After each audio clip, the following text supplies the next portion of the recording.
Welcome to यामिनीज पाठशाला। आप सभी का यामिनी की पाठशाला में स्वागत है। आज हम डिस्कस करेंगे केरली पंचकम के 5वें पंचकम के बारे में, यानी कि आज हम डिस्कस करेंगे शिरोलेप के बारे में कि शिरोलेप क्या होता है। जैसे कि हमने पिछले वीडियो में देखा कि अन्न लेप, जब आपके शरीर पर अन्न का लेप किया जा रहा था उसे हम क्या कह रहे थे, अन्न लेप। अब यहाँ पर क्या किया जाएगा, जब शरीर पर किसी पदार्थ का, किसी औषधि का या फिर किसी औषधि कल्क का शिरों पर या सिर पर लेप किया जाएगा उसे हम क्या कहते हैं, शिरोलेप कहते हैं। जैसे सामान्य तौर पर आपने देखा होगा, बहुत सारी जो लेडीज होती है, बहुत सारी जो गर्ल्स होती है, वो अपने शरीर, अपने जो सिर पर बालों के लिए क्या करती है, मेहंदी लगाती है, अन्य प्रकार के कुछ औषधि कल्कों को मिलाकर उसको लेप करती है अपने सिर पर बालों के लिए या अन्य व्याधियों के लिए। उसी के प्रकार इसी मेथड से हम क्या करेंगे, शिरोलेप के बारे में समझेंगे।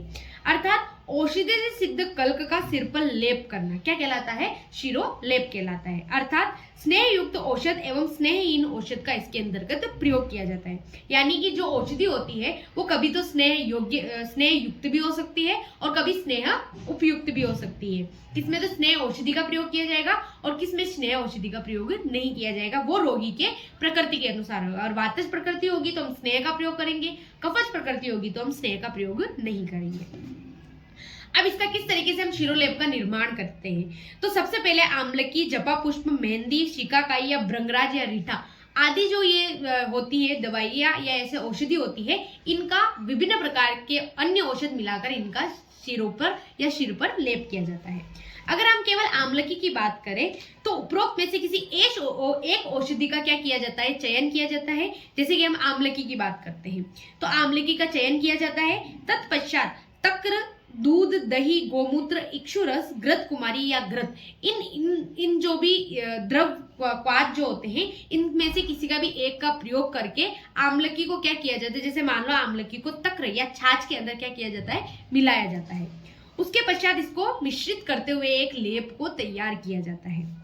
अब इसको किस तरीके से आप प्रयोग करते हैं, तो सर्वप्रथम सिर के बाल को मुंडवाया जाता है। अर्थात आपको सिर पे लेप करना है तो सबसे क्या किया जाता है, सिर के बाल को मुंडवाया जाता है। अर्थात संपूर्ण शरीर पर एवं सिर पर क्या किया जाता है, अभ्यंग किया जाता है। तत्पश्चात तैयार लेप का सिर पर मोटा सा लेप किया जाता है और केले के पत्रों से सिर को ढका जाता है। इस तरीके से क्या होता है कि वो जो उसकी जो ठंडक होती है, अगर आप ठंडी औषधि का प्रयोग कर रहे हैं या उष्ण औषधि का प्रयोग कर रहे हैं तो उसमें क्या किया जाता है, उसको ठंडक अच्छे से मिल सके, या उष्ण औषधि का प्रयोग करें तो उसे उष्णता अच्छे से मिल सके। इसके अलावा लेप को लगभग 1 से 1.5 घंटे तक धारण किए रखना होता है। उसके पश्चात लेप हटने के बाद पुनः तेला अभ्यंग किया जाता है ताकि लेप जो है वो अच्छी तरीके से साफ हो जाए। उसके पश्चात सुकोष्ण जल से स्नान किया जाता है और लगभग ये जो क्रिया होती है वो 7 से 14 दिन तक की जाती है। यानी रेगुलर आपको 7 से 14 दिन तक 1-1.5 घंटे के लिए सिर पर लेप रखे धारण करना होता है। इस तरीके से अगर आप इसका प्रयोग करते हैं, शिरोलेप का प्रयोग करते हैं, इससे आपके खालित्य यानी कि जो आपके हेयर फॉल की दिक्कत होती है वो सही होती है। नेत्र रोग, आपके नेत्र से रिलेटेड कोई भी रोग है तो वो रोग सही होते हैं। आपको निद्रा जो है वो अच्छी तरीके से आने लगती है।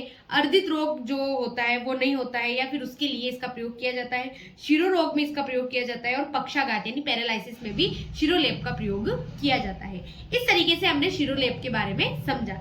इसी के साथ इस वीडियो को हम यहीं खत्म करते हैं। मिलते हैं एक नई वीडियो के साथ, एक नए टॉपिक के साथ। आप मेरे चैनल पर नए हैं तो मेरे चैनल को सब्सक्राइब कीजिएगा। Thank you so much for watching. धन्यवाद।